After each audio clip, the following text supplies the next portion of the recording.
Hello welcome back to my YouTube channel Bishanjali education. Bishanjali education চ্যানেলে তোমাদের সবাইকে স্বাগত জানাই। স্টুডেন্টস, আজকে আমি আমার গ্রামের বাড়িতে চলে এসেছি। তোমরা দেখতে পাচ্ছ চারিদিকে ন্যাচারাল ভিউ। এদিকে দেখো সরষে ক্ষেত কি সুন্দর। আর আজকে আমি এই প্রকৃতির মাঝে তোমাদের সামনে একটা খুব গুরুত্বপূর্ণ কথা শেয়ার করব। অনেক ব্যস্ততার মধ্য দিয়ে, অনেক ব্যস্ততা কাটিয়ে আজকে আমি তোমাদের সামনে চলে এসেছি নতুন একটা ভিডিও নিয়ে। অনেক দিন থেকে আমি আমার বিশাঞ্জলি এডুকেশন ইউটিউব চ্যানেলে কোনো ভিডিও ছাড়িনি। তো আজকে আমি খুব একটা ইম্পর্টেন্ট কন্টেন্ট নিয়ে এসেছি। তো which is the most important for every students. তোমরা শেষ অবধি দেখবে, ঠিক আছে? তো আজকে আমি যেই কন্টেন্টটা বলতে চলেছি সেটা হচ্ছে যারা যারা মেকআউটের আন্ডারে বিটেক করছো, ওকে, যারা যারা মেকআউটের আন্ডারে বিটেক করছো তাদের অনেকেরই ভয় থাকে যে সাপ্লি পাবো, ঠিক আছে? আর মেকআউটে যে যারা যারা বিটেক করছো তাদের একটা সবারই একটা খুব খুব গুরুত্বপূর্ণ যেটা সবার ক্ষেত্রেই, সেটা হচ্ছে স্কলারশিপ নিয়ে সবার টেনশন, ঠিক আছে? সো স্কলারশিপ নিয়ে সবার বেশি টেনশন। স্কলারশিপটির নাম হচ্ছে Swami Vivekananda scholarship, SBMCM scholarship. কারণ এটা বিগ অ্যামাউন্ট, 60,000 কম না বন্ধুরা। এ নিয়ে পড়াশোনা করছে ব্যাচেলার অফ আর্টস, যারা আর্টস নিয়ে পড়াশোনা করছে তারা 12,000 করে পাচ্ছে। আর যারা BSc করছে যে কোনো সায়েন্সের যে কোনো একটা সাবজেক্ট, যেমন কেমিস্ট্রি অনার্স, বিভিন্ন রকমের অনার্স নিয়ে যারা পড়ছে, সো তাদের প্রত্যেককেই 18,000 করে দেওয়া হয়। আর যারা বিটেক করছে তারা 60,000, বুঝতে পারছো, 3-4 গুণ। সো এটার ক্ষেত্রে সবারই সিরিয়াস হওয়া উচিত, ওকে? অনেকেই জানে না এসব বিষয়গুলো। যারা যারা রিসেন্টলি ফার্স্ট ইয়ার অ্যাডমিশন হয়েছে, ফার্স্ট সেম দিবে, first same, second same, first year recently তোমরা 12 পাস করে বিটেকে বিটেক কলেজে তোমরা অ্যাডমিশন নিলে, ঠিক আছে? প্রত্যেকেরই সাপ্লির ভয় আছে, তাই না? তো তোমরা কিভাবে লিখলে তোমাদের সাপ্লি আসবে না মেকআউটের আন্ডারে যারা পড়ছো, তো আমি সেই সব জিনিসগুলো অ্যাডভাইস করবো, ওকে?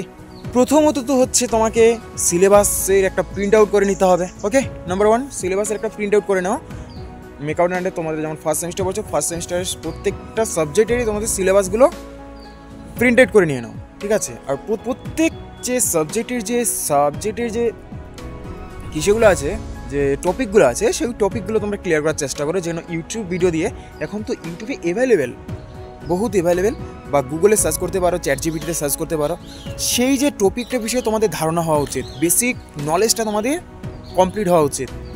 প্রত্যেকটা টপিক তোমরা ক্লিয়ার করলে, প্রত্যেকটা সিলেবাসের প্রত্যেকটা টপিক তোমাদের কনসেপ্ট যে জিনিসটা কী সেটা তোমাদের ধারণাটা ক্লিয়ার হয়ে গেলো। তো এখন এক্সামে হলে যখন এক্সামিনার কোশ্চেন করবে তখন সেখানে দেখবে সিমিলার, যে এই টপিকটি এক্সপ্লেন করো, তাই না? তখন তোমার মাথায় যা যা আসছে তুমি বানিয়ে ইংলিশে যা পারো লিখে দাও। কিন্তু একটা কথা সবারই মাথায় রাখতে হবে, যেন খাতা ফাঁকা না রাখা হয়। যদি তুমি খাতায় কিছু না লিখো তবে এক্সামিনার কীভাবে নাম্বার দেবে? আর এক্সামিনাররাও চায় না যে তোমাকে ফেল করানো হোক, বুঝলে? নিশ্চয়ই তোমাদের সিরিয়াস হতে হবে যে খাতা আমি ফাঁকা রাখবো না, ঠিক আছে? তো প্রথমত তোমাদের টপিকগুলো ক্লিয়ার কিছু হলেও তোমার ধারণা হওয়া উচিত, বা না হলেও তোমাদের কোশ্চেনটা দেখে একটা ওই সম্বন্ধে একটা লিখে দাও। কারণ ফাঁকা রাখলে তো এমনিতেই নাম্বার পাবে না, তাই না? সো তুমি লিখে যদি 1-2 নাম্বার পাও, সে হয়তো তুমি পাসও করতে পারো, কারণ বেশি নাম্বার লাগে না। 70-এর মতো তোমরা 15-20 হলে হয়ে গেলো। যেমন মেকআউটের আন্ডারে CA3 আছে, এগুলো C1, C2, C3 এগুলো মিলে অ্যাভারেজ, আর অ্যাটেন্ডেন্স আছে 5 নাম্বার।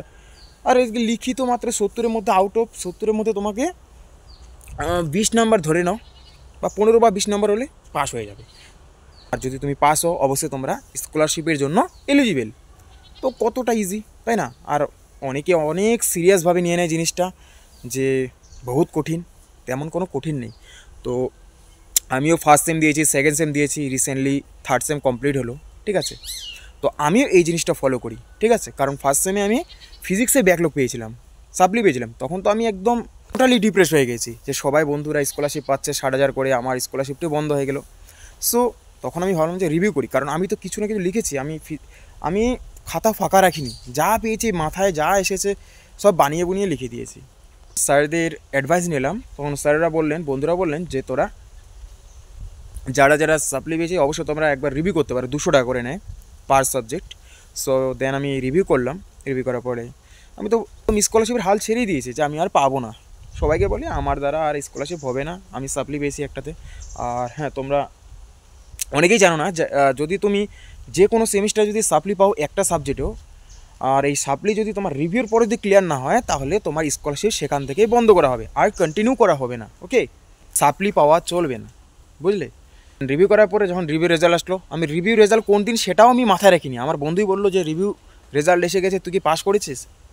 তখন আমি দেখলাম, তো হঠাৎ করে দেখলাম বাহ পাস হয়ে গেছি, খুব এক্সাইটেড। আর আমি আমাদের স্কলারশিপ পেতে গেলে তোমাদের 60% নাম্বার লাগবে first semester plus second semester মিলে, আর কোনোটাতে সাপ্লি পাওয়া চলবে না। তো আমার ফার্স্ট সেমিস্টারে ফিজিক্সটা ক্লিয়ার হয়ে গেলো, আর সেকেন্ড সেমিস্টারে তো একদম সাপ্লি আসেনি। সো আমি এবারও স্বামী বিবেকানন্দ স্কলারশিপের জন্য এলিজিবল, তো খুব এক্সাইটেড। আর এইবার রিসেন্টলি আমি থার্ড সেম দিলাম, দেখা যাক কি হয়।